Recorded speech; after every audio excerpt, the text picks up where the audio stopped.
Welcome to another edition of Who's Better Baseball, the podcast where we answer a simple question on each show.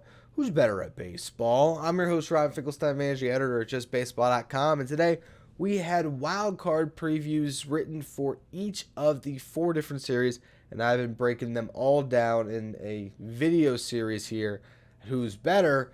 And as we look at this final series, the Milwaukee Brewers versus the Arizona Diamondbacks, I really think it is one that can go in either direction, although the odds don't necessarily reflect that. I wrote a different article today about how we can look at the World Series odds, and that'll give us some indications on the chances each of these teams has to make a run. And the Diamondbacks are the biggest long shots, along with the Marlins, at plus 5,000, which essentially means they're not supposed to win this series. And for good reason. The Brewers were a far better team this season, and they have better pitching. You look at the Game 1 matchup. Corbin Burnes going up against Brandon Pfaadt. Now, the big reason for that is the Diamondbacks needed to go for it all the way down the stretch to make sure they had this playoff spot, with the Cubs being in the mix, the Reds as well down that final weekend of the season. So they pitched Zach Gallen. They pitched Merrill. They don't have their top 1-2 ready to go. They're going to have to hold them out for Game 2 and Game 3, which puts them in a position where they got to start a rookie who's got an ERA over 5 this year, going up against a guy that won a Cy Young in Corbin Burnes. I mean, that is as overwhelming of a pitching matchup as you're going to see today, and one that ultimately should net in the Brewers winning Game 1 and putting themselves in the driver's seat in this series. Now, Game 2 and Game 3 is where it gets interesting, because the Diamondbacks then turn the series over to their two best pitchers, and Gallen in particular is a guy that you would think can even up a series because he has been one of the best pitchers in baseball over the last couple of seasons, a guy that has been a Cy Young candidate. Gallen going up against Freddie Peralta would be a really good pitching matchup, but the Brewers could go to a little bit of strategy if they're able to secure that first game. If not, Game 2 is going to be Peralta. But assuming they win Game 1, could manager Craig Counsell hold out Peralta for Game 3? Joey Peterson makes a note of this in his article, and it does make some sense. You hold out Peralta, and hey, maybe Wade Miley delivers for you. And you get past the Diamondbacks, and you hold Peralta for Game 1 of the following series. Or maybe you just don't tempt fate and go straight to Peralta and just trust that, hey, if you have to go to Wade Miley in the final game, he can get the job done. I mean, Miley this year has a 3.14 ERA. And even though the expected numbers have him being way worse than that, look at his last 3 seasons.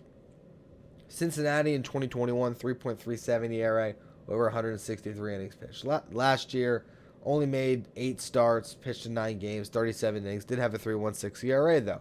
This year, 120 and a third innings pitched, has that ERA in the low 3s.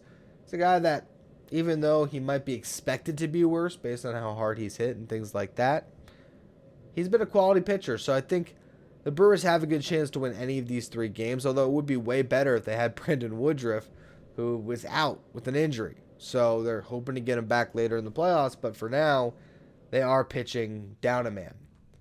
You look over at the Diamondbacks, though, and they just don't have 3 starters that you love. And I think that ultimately will prove to be the difference. I think the fact that the Brewers are probably going to take Game 1, I just think they'll find a way to grab one of those other 2 games, particularly when they're playing at home. You know, who wins the first game of a wild card series is generally who's going to win the series. I think that's going to continue to prove out over time as we get more and more wild card series over the years. But to me, the Diamondbacks just don't quite have enough because of that problem, and yet it's a wild card series. Anything can happen. Nobody had the Padres and the Phillies both upsetting the 2, presumptive favorites in that wild card round last year, in the Cardinals and the Mets. But guess what happened? They did. Not only did they do that, they went on to upset the Dodgers and the Braves and find themselves in a collision course in the NLCS. So anything can still happen. We could be looking up at the Diamondbacks could be in the World Series this year. Do I think that's going to happen? Absolutely not. But, Corbin Carroll, Christian Walker, Ketel Marte, they have the guys that could get the job done. And I think both of these teams have really good bullpens. So when it comes to that aspect of it, once one of them gets a lead late, I think they have the arms available to really lock down those wins. And that's going to be the difference, I think. I think it's really going to come down to which team gets the jump on the starting pitcher, who ends up in that bullpen first, because that's going to be key when it comes to a wild card series.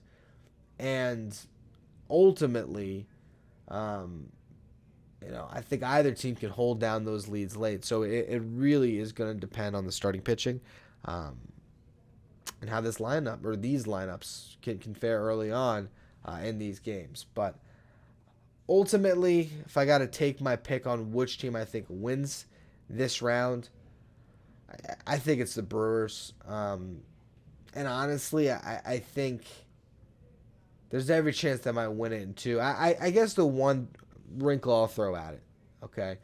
So let's just say they do go with Freddie Peralta in game two. And that's either because they lost game one or because they won game one and they're just trying to make sure they grab it. And then Zach Gallen has a gem in game two, and the Diamondbacks are able to win that. I think I like Merrill Kelly more than the potential of a Wade Miley, and even Freddie Peralta to a certain extent. I think it's close. But I do look at Merrill Kelly in a game three. I think the Diamondbacks could certainly win it. I think if you compare this series to the Phillies-Marlins series, I don't think there's any comparison as far as if you compare this series to this series, there's no comparison. No. I think when you look at the talent discrepancy between these two series, there isn't a comparison. Like the Phillies and the Brewers are, technically both the favorites in these two different wild card matchups in the National League. But I think the Phillies are the overwhelming favorites, and I look at the Brewers, I say it's more of a slight favorite. They're playing at home, they probably have better pitching, and also you do look at the offense in the second half, and while for the season the Diamondbacks have been the better offensive team, the Brewers have been better in the second half. They've found something with Mark Canha, with Josh Donaldson all of a sudden, and Carlos Santana, some of these midseason additions with the young players that they have in place. They got a squad now that I think can go ahead and win this series. And then look at the next round. I think they're fortunate that they're going to be going up against the Dodgers. And I wouldn't be stunned based on some of the Dodgers pitching issues if the Brewers could pull off another upset and find themselves in the NLCS.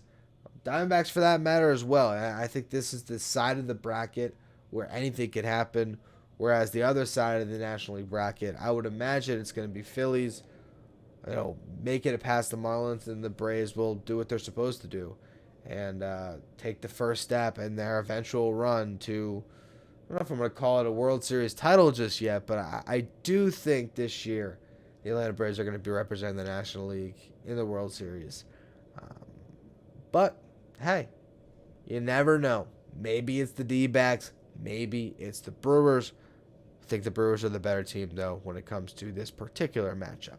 Anyway, that's going to be all for this edition of Who's Better Baseball. Make sure you check out all the other videos I did today breaking down these 4 series. Check out the written versions of those series previews at justbaseball.com. And stay tuned for more coverage of who's better in these playoffs throughout the rest of October.